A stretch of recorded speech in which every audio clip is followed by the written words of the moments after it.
El Señor esté con ustedes. Del Santo Evangelio según San Juan.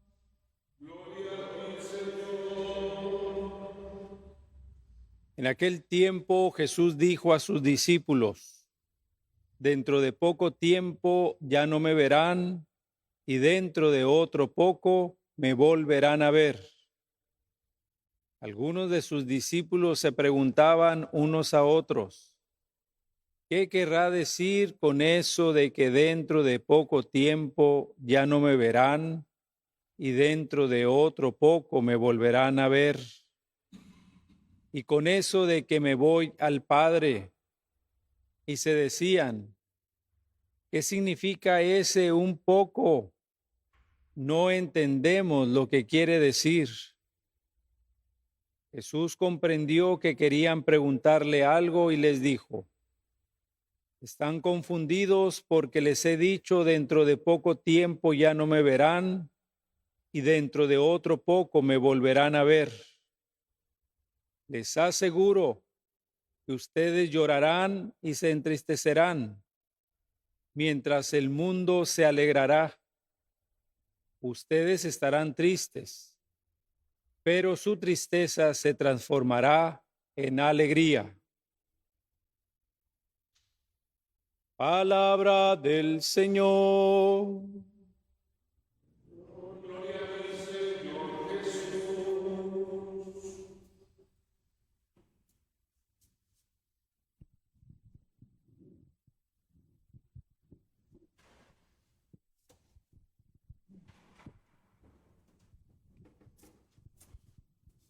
Queridos hermanos y hermanas, en este día celebramos la fiesta de San Cristóbal Magallanes y compañeros mártires.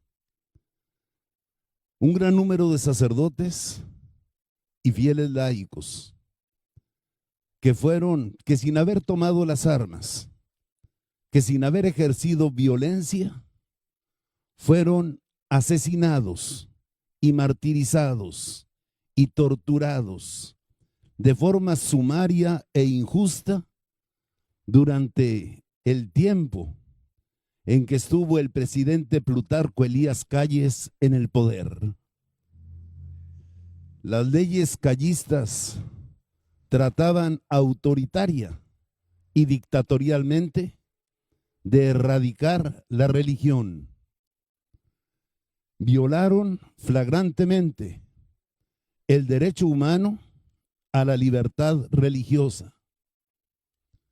Muchos cristianos se rebelaron, se levantaron en armas y se hizo la guerra cristera. Muchos otros cristianos prefirieron soportar en paz la injusticia y celebraban su fe y ejercían su ministerio en forma clandestina, disfrazándose, celebrando el culto a escondidas en las casas, sin hacer violencia contra nadie, en paz y en tranquilidad.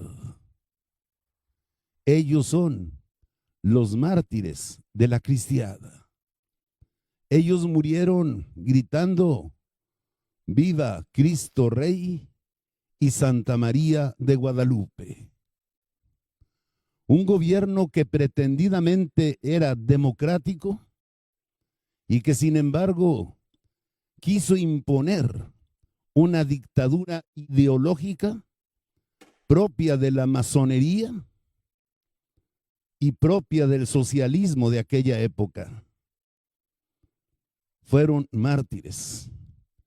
Cristóbal Magallanes, párroco de Totatiche, y su vicario, el padre Caloca, fueron arrestados, fueron metidos a prisión, fueron torturados y a escondidas fueron sacados al patio de la prisión, donde fueron fusilados.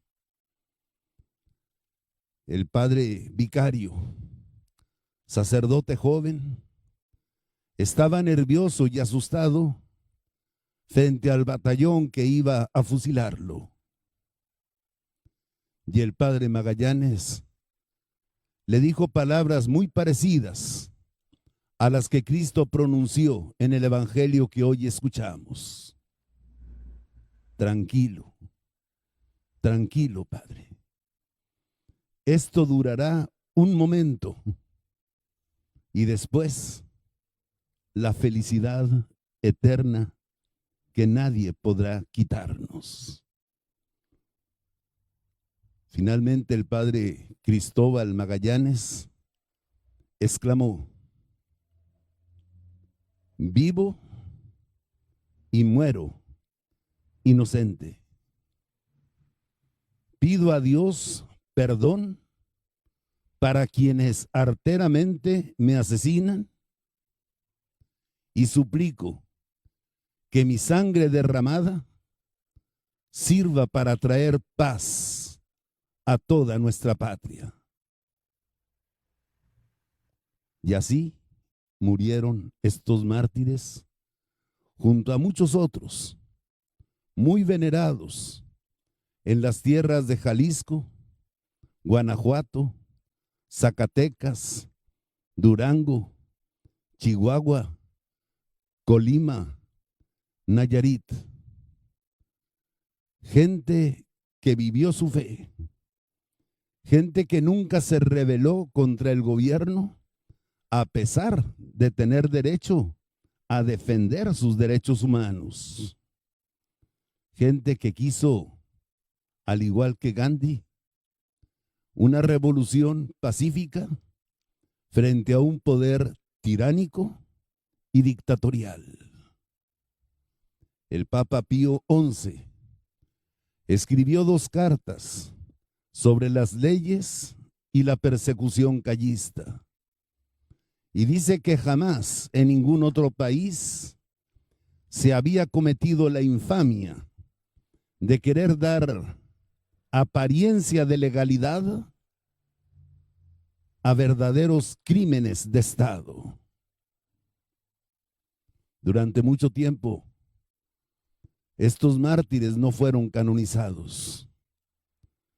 El Vaticano no quería enemistarse con los sucesores del presidente Calles, que pertenecieron a su mismo partido y que mantenían la misma ideología masónica y socialista, y que querían imponerla por la fuerza desde la niñez a través de las escuelas. Hasta que por fin fue Juan Pablo II quien tuvo el valor y la valentía de canonizarlos precisamente un 20 de noviembre, día en que se celebra el aniversario de la Revolución Mexicana. Un mártir es un testigo. Es un testigo que da testimonio de su fe y de su amor a Cristo de manera extrema, hasta el grado de morir. Hace poco, recordando la carta a los filipenses, escrita desde la cárcel, les comentaba lo que Pablo escribía: entre la vida y la muerte, no sé qué elegir. No sé qué elegir. Prefiero morir para estar con Cristo. Pablo fue uno de esos muchos mártires de los principios de la iglesia. Gente que no se detuvo ante los insultos, los gritos, los azotes, la cárcel y las persecuciones. Así lo hemos venido escuchando a lo largo de esta historia que Lucas nos relata y de la cual él fue partícipe en muchas ocasiones. Pablo también murió martirizado en Roma junto con Pedro durante la persecución del emperador Nerón. Por eso ahí está la sede primada de nuestra iglesia, en memoria de los príncipes de los apóstoles, de Pedro y de Pablo. Ahí están sus basílicas, en el lugar donde fueron martirizados, en el Monte Vaticano y fuera de los muros, la de San Pablo. Ciudadano romano, no fue crucificado, sino decapitado. No podía sufrir un romano la ignominia de la cruz. Eso era para esclavos y pueblos dominados. Hoy recordamos a nuestros mártires mexicanos. El padre Cristóbal, muy querido, un gran sacerdote y párroco. El padre Toribio Romo, también muy venerado en nuestra patria. Verdaderos mártires que sufrieron por Cristo. Junto con ellos hubo muchos laicos, como Anacleto González, o como el niño José Luis Sánchez del Río, a quien hoy veneramos también como santo y mártir en los altares. Cuando su mamá le pedía renunciar a la fe y acceder a la solicitud del jefe de la policía, que era su padrino de bautismo, finge renunciar a tu fe y sales libre. Ese pequeño de 13 o 14 años contestó: jamás había sido tan fácil conquistar el cielo. Por un breve sufrimiento conseguiremos la gloria. Recordar esta página de nuestra historia nos debe hacer pensar también en la patria que queremos. Una patria donde se respeten la dignidad y los derechos humanos. Una patria donde no se imponga ningún credo religioso ni ningún credo antirreligioso. Una patria donde no se imponga una agenda laicista que quiera obligarnos a aceptar como legales y justas leyes violatorias de derechos humanos. Tiene que hacernos pensar, y tiene que hacernos pensar hasta dónde estamos dispuestos a llegar en el testimonio de nuestra fe y de nuestro amor a Dios. Recordamos este pasaje de nuestra historia en el contexto que hoy hemos escuchado de la despedida de Cristo en el cenáculo. Dentro de un poco no me verán, y dentro de otro poco me volverán a ver, porque voy al Padre. Juan relata que los apóstoles estaban intrigados ante esas palabras, que murmuraban por lo bajo, preguntándose unos a otros: ¿qué es lo que nos quiere decir? ¿Qué significa ese poco? Dentro de poco no me verán, y dentro de otro poco me volverán a ver. ¿Qué es lo que nos quiere decir? Jesús, consciente de las inquietudes y de las murmuraciones, les dice: están tristes porque les he dicho que me voy. Pero yo les digo que su tristeza se convertirá en alegría. en una alegría grande que nadie podrá arrebatarles. Estas palabras de manera inmediata se refieren a la Pascua de Jesucristo. Era jueves en la noche. Al día siguiente, Cristo sería sumariamente juzgado, condenado y crucificado. Ese mismo día sería sepultado. Dentro de poco no me verán, pero dentro de otro poco me volverán a ver y su tristeza se convertirá en alegría. El dolor de los apóstoles del Viernes Santo, el domingo de Pascua, se convirtió en gozo y alegría. Es justo glorificarte siempre, pero más que nunca en este tiempo en el que Cristo nuestra Pascua fue inmolado. Por eso el mundo entero se desborda de alegría. La alegría de la resurrección. Pero si directamente se refería al misterio pascual, de manera más indirecta, se refería al acontecimiento que hoy se cumpliría, aunque litúrgicamente lo celebraremos hasta el domingo. El día 40, después de la resurrección, Cristo ascendió glorioso a los cielos, después de mandar a sus apóstoles: vayan por todo el mundo y anuncien el evangelio a todas las criaturas.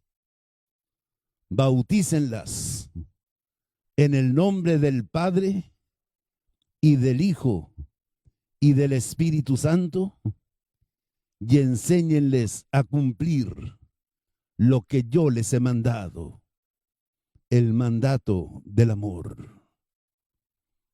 Los apóstoles quedaron pasmados. Los apóstoles quedaron desconcertados al verlo ascender al cielo.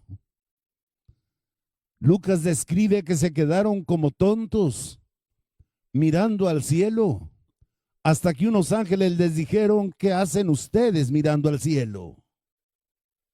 Los pies en la tierra. Hay una misión que cumplir. El Señor se había ido. No me verán. Pero su tristeza se convirtió en gozo 10 días después, cuando, cumpliendo las promesas, Dios derramó con abundancia su espíritu sobre la comunidad naciente, y ellos, llenos de gozo, de valentía, de vigor, abrieron las puertas donde estaban escondidos para salir a anunciar al mundo entero la buena nueva del Evangelio.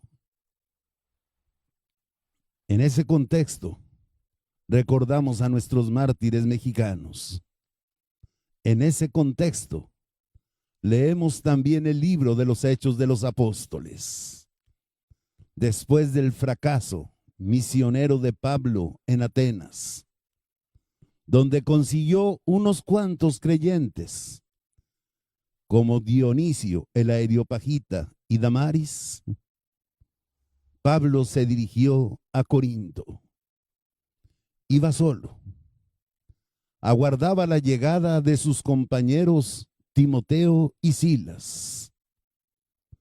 Encontró un hogar acogedor, un hogar donde lo recibieron como miembro de la familia, el hogar de una pareja, Áquila y Priscila. De origen judío, habían sido expulsados de Roma por orden del emperador Claudio, sucesor de Calígula. Y ellos en su casa hospedaron a Pablo, y Pablo les ayudó en sus quehaceres, puesto que también dominaba el arte de hacer tiendas de campaña. Los días libres, los sábados, Pablo no los dedicaba a descansar. Pablo incansable iba a las sinagogas a predicar el evangelio.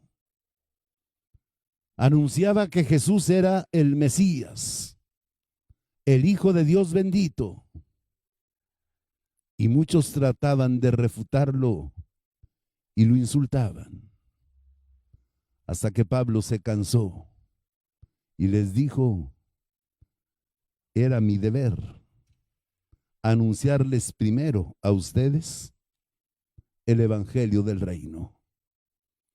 Pero puesto que ustedes han cerrado sus oídos y su corazón, háganse responsables de su propia condenación. Caiga sobre sus cabezas su propia sangre. De aquí en adelante dirigiré mi predicación a los paganos. A los paganos. Pablo, fiel a la instrucción de Jesús: vayan primero a buscar las ovejas perdidas de la casa de Israel. Primero a los judíos. Cuando ellos rechazaron la palabra se dirigió a los paganos que habitaban en Corinto. De allí empezó a hospedarse en la casa de Tito Justo, que estaba inmediatamente al lado de la sinagoga. Y cosa de admirar, Crespo, el jefe de la sinagoga, el rabino de la sinagoga de Corinto, se convirtió junto con toda su familia y se hizo bautizar. Y muchos judíos habitantes de Corinto abrazaron la fe cristiana. Quienes gritaban e insultaban, quienes querían ejercer presión contra Pablo, eran una minoría de gente alborotadora. Los otros eran una mayoría silenciosa que prefería sufrir en silencio que luchar y pelear. Lo mismo que sucedió en México, cuando una minoría vociferante, grafitera, altanera, insultante y grosera trata de imponer sus criterios ante una sociedad que prefiere sufrir en silencio para conservar la paz que bajarse al mismo nivel de aquellos que ofenden, insultan y agreden injustamente. Muchos judíos se convirtieron. Muchos judíos. La sinagoga se vació y solo quedó aquel pequeño grupo de vociferantes. Este es el contexto en el que recordamos también la historia de nuestra iglesia mexicana, de la que nos sentimos orgullosos. Hoy presentamos con el pan y con el vino el cuerpo y la sangre de nuestros mártires mexicanos como una ofrenda viva. Ellos han soportado un poco para obtener luego las alegrías eternas del reino. El Señor también a nosotros nos pide soportar muchas tribulaciones, que en realidad son pocas, porque si logramos resistirlas, toda nuestra tristeza, pronto, muy pronto, se convertirá en una alegría grande. Esta es nuestra Eucaristía de hoy.